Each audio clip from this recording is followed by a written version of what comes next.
What journaling actually brings you. I have started journaling when I was 15, and now I am 21, soon to be 22. How has it benefited me in that period of time? The mere fact of a man having a pen and a paper and the possibility to write and draw all the thoughts and emotions he has simply astonishes me. You literally have the possibility to write down a thought and let it sit there for a day, a week, a month, a year, maybe even a decade. So many great men, scientists, philosophers, thinkers, emperors like Marcus Aurelius, had their greatest work written on paper that have come to our days. The calculations have been saved, the written thoughts have been preserved from men who meant something. I always kind of fancied the idea of my diaries being important to some people in the future. Either read through my old notes and try to get to know the old me. Also, it would be quite nice with a positive context and not me becoming someone notorious and people reading my notes trying to understand what such a monster thought. All fun and games till you really think about such a simple process of writing your thoughts and ideas can benefit your life. What this process really manifests itself into in the real life. I ask myself that every day.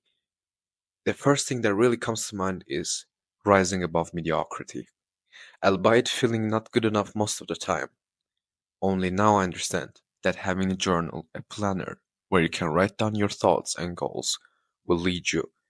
Given the right goals, you will become better every day on a more feasible level.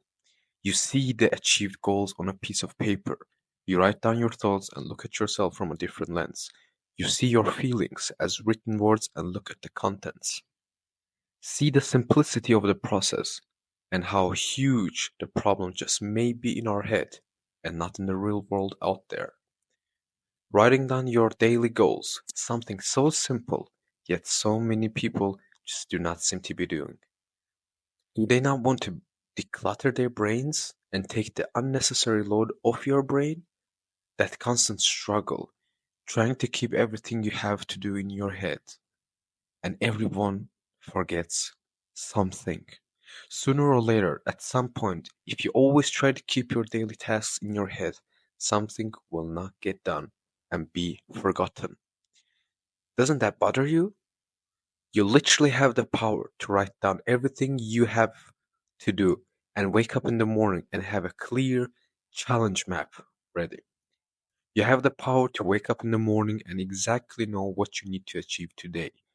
With every single day, the process of chasing those goals will make you stand out in the mass of mediocrity.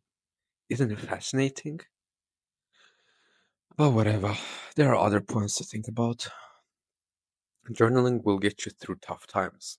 It will be a vessel of stress relief, alone time for you to really get that weight off your shoulders. Most people do feel better after writing some tough thoughts down. The energy you need to expand to write everything down is so limited that you have to try to formulate it as best as possible. It makes you truly think about what you are feeling.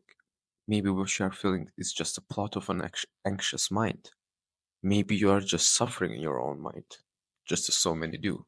And writing it on a piece of paper will show you how clearly there are no problems. It has done the same several times for me.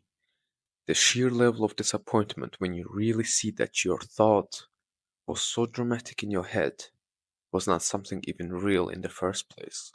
When you journal, you mostly do it alone. I have not seen people journal in a friend group while having a discussion. You do it when you have alone time. You're alone. You are more likely to sit down and confront tough and intensive thoughts. You are more likely to deal with them when you write every single word that describes your pain. It is obvious that you will self reflect more. We already know that. The self reflection perspective does not excite many people. What should excite them, maybe, is the possibility of working on your own personality. What would your journal look like? Would you have drawings on them? Are you an artistic person? Are you trying to become an artistic person? Will your journal have more numbers, calculations, diagrams, and graphs? Are you someone who is interested in science? What would your journal look like? What would you have? Would you have a nice handwriting? If not, then why? When trying to express yourself on something physical is the exact moment when you look inwards and learn who you are, learn what you like. This is what is needed, the tool to express yourself. Journaling is just a vessel, a very available one. Use it to your advantage.